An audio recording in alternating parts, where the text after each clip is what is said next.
The corridor smelled faintly of dust and old paint as Nadine walked briskly, her fingers clutching the strap of her bag.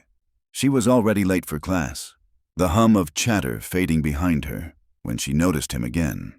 He stood by the lockers, leaning casually with one shoulder, a faint smile playing on his lips. That smile. It was different this time, softer, almost inviting. His eyes met hers and held steady, warm like sunlight through a cracked window. She hesitated, then nodded in acknowledgement. "Hey, hey," he replied quietly, voice smooth, almost gentle. Nadine felt the tension in her chest ease. Maybe he wasn't so bad. Maybe she had misjudged him before. Later that week in the cafeteria, she spotted him again. But this time, something was off. His smile was gone, the warmth replaced by a sharp edge, like a knife hidden beneath silk. His gaze was distant, cool, almost unreadable. She caught herself stiffening, wary now. When he spoke, his words were clipped, almost sarcastic. "You're always so serious, Nadine. Lighten up." His tone stung, and the warmth she'd felt before evaporated, replaced by confusion.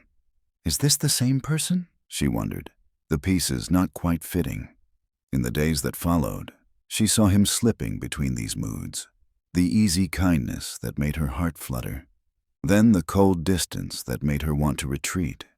She began noticing little things, the way he fiddled with a silver ring on his finger when quiet, the nervous tapping of his nails when tense. She overheard others talking. "He's unpredictable," one friend said, "like he's two people in one." Nadine swallowed hard, staring at the face she thought she knew. Now a mystery.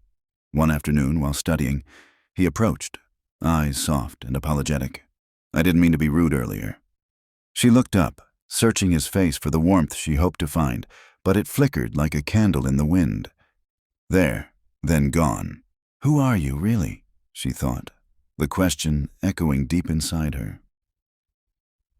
The sun hung low in the sky, casting a soft gold across the lecture hall as Nadine settled into her seat, her notebook open but untouched.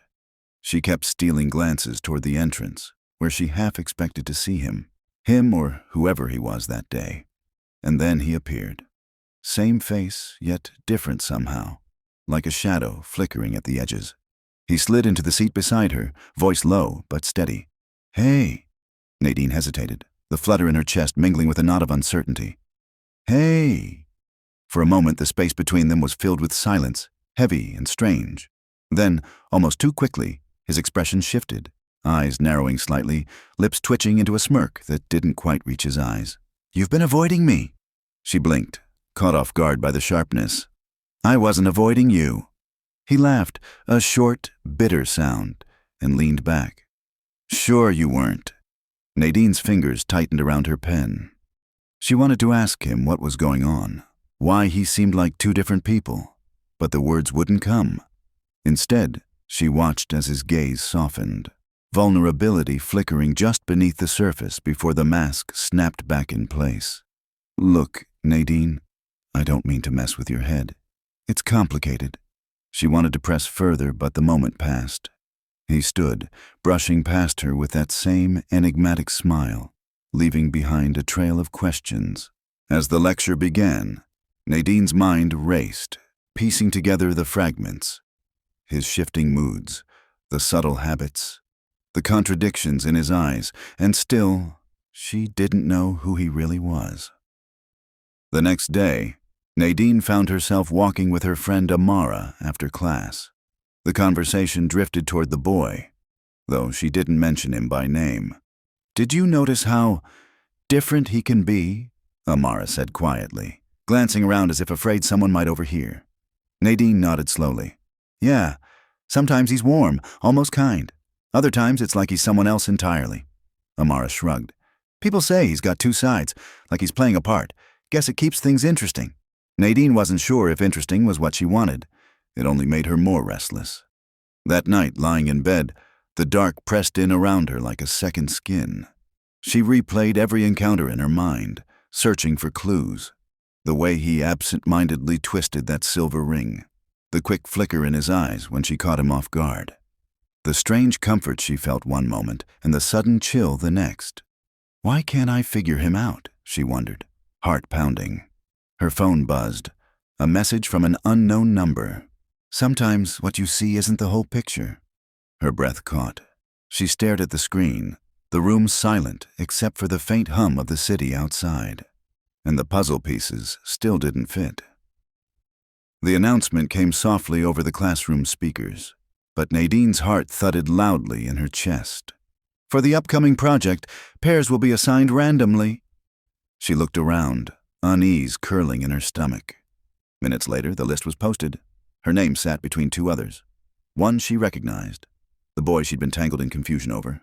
The other, a name new to her, yet somehow oddly familiar. They stood on either side of her, an unspoken current humming in the air. He smiled, calm, warm, the same smile that had drawn her in before. The other boy shifted, eyes darting briefly, fingers twitching with restless energy. Nadine's gaze flicked between them, the pieces swirling inside her mind.